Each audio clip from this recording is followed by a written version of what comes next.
भले वो अनुसूचित जनजाति हो। प्रधानमंत्री जी ने हमेशा तत्परता उन कार्यों में दिखाने का प्रयास किया है जो जनजातीय समाज से जुड़ी हुई है, जो ऐसे लोगों को मुख्य धारा के साथ जोड़ने की सोच रखती है। ऐसे में कल मुझे लगता है पूरे देश के लिए, हम सब के लिए एक महत्वपूर्ण दिन है।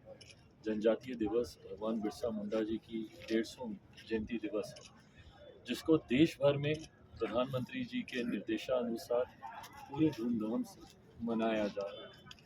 देश भर में अलग अलग मंत्रियों को अलग अलग राज्यों में की जिम्मेदारी दी गई है, वहाँ पे भी इस कार्यक्रम को आयोजित किया जा रहा है। बिहारी होने के नाते मेरे लिए खुशी की बात यह है कि प्रधानमंत्री स्वयं खुद बिहार में रहेंगे कल के बाद, और एक ऐसे ज़िले में रहेंगे, ऐसी लोकसभा में रहेंगे जिसका प्रतिनिधित्व करने का सौभाग्य मुझे 10 सालों तक प्राप्त हुआ। ये बिहार के उन ज़िलों में से है जो सबसे पिछड़े ज़िलों में से माना जाता था। ऐसे में एक लंबा समय रहा कांग्रेस और विपक्ष की सरकारों के दौरान, जब किसी भी प्रधानमंत्री ने यहाँ पर दर्शकों तक आना तक ज़रूरी नहीं समझा। ऐसे में मेरे प्रधानमंत्री तीसरी बार कल यहाँ आने जा रहे हैं, तो जहाँ ये उनके समर्पण को दर्शाता है कि समाज में जो सबसे ज़्यादा हाशिए पर हैं, कैसे आप उनको जोड़ें, भले वो कोई ज़िला हो, वो कोई व्यक्ति हो, वो कोई वर्ग हो, कैसे आप उनको मुख्य धारा के साथ जोड़ें। और इसी सोच के साथ कल जनजातीय दिवस पर प्रधानमंत्री जी विभिन्न योजनाओं की भी वो शुरुआत करेंगे, उसकी भी वो घोषणा करेंगे। इसके पीछे की सोच यही है, विकास भी विरासत। जनजातीय समाज अपने मूल स्वरूप में रहते हुए किस तरीके से विकास की ओर अग्रसर हो, उस सोच को कल प्रधानमंत्री जी पुनः मजबूती से सामने रखने का काम करेंगे। देश में पहली बार एक ऐसे प्रधानमंत्री आए जिन्होंने ऐसे वर्ग को सम्मान देने का काम किया, अनुसूचित जाति जनजाति। जहां रामनाथ कोविंद जी को उन्होंने एक तरफ देश के सर्वोच्च पद पर लेकर जाने का काम किया, तो वहीं मौजूदा मामहीन जो कि स्वयं जनजातीय समाज से आती हैं, ये भी प्रधानमंत्री जी की ही सोच का हिस्सा है कि समाज का सबसे वंचित वर्ग देश के सबसे सर्वोच्च पद तक जाए। ये उन्हीं की सोच को दर्शाता है। ऐसे में बिहार वासी बहुत खुश हैं कि पिछले 48 घंटों में दूसरी बार प्रधानमंत्री जी बिहार आ रहे हैं। बिहारियों का ये विश्वास मेरे प्रधानमंत्री पर है कि विकसित देश की सोच को धरातल पर उतारने के लिए बिहार का विकसित होना बहुत ज़रूरी है।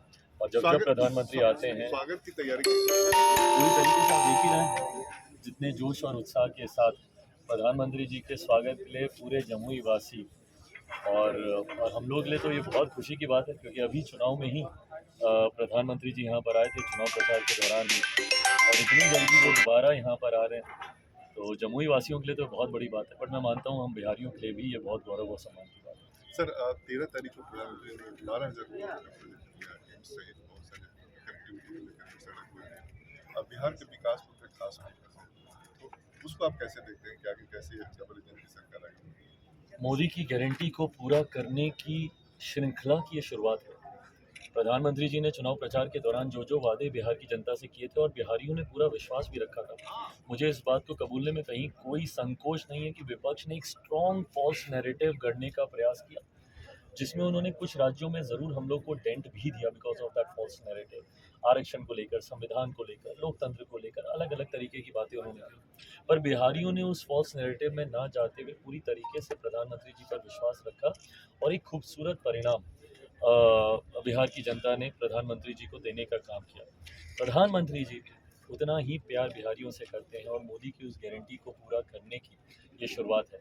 कल जहां दरभंगा में 12,000 करोड़ से ज़्यादा की राशि की योजनाओं का शिलान्यास प्रधानमंत्री जी के द्वारा किया गया, जिसमें रेलवे से जुड़ी हुई योजनाएं, सड़क से जुड़ी हुई, ऊर्जा विभाग से जुड़ी, अलग अलग विभागों से जुड़ी हुई योजनाएं हैं। बट सबसे ज़्यादा महत्वपूर्ण दरभंगा एम्स। एक समय ऐसा था कांग्रेस और विपक्षी दलों के शासन में, जब पूरे देश भर में मात्र 2 एम्स होते थे। आज हम लोग गर्व से कहते हैं कि बिहार में 2 एम्स हैं, एक पटना में है और अब एक दरभंगा में आने वाला है। तो ऐसे में वो एम्स एक बहुत बड़ी सौगात है, एक लंबे समय से मांग भी रही थी मिथिलांचल के लोगों की। गृह जिला मेरा मिथिला में पड़ता है, मिथिलांचल में पड़ता है, तो हम लोग की एक लंबे समय से मांग रही थी कि वहाँ पर एक एम्स होना चाहिए, और कल प्रधानमंत्री जी ने इसकी शुरुआत की। और मुझे लगता है ये उस श्रृंखला की शुरुआत है जिसमें एक एक कर प्रधानमंत्री जी अपने तमाम चुनावी वादों को अब पूरा करने वाले हैं। Thank you.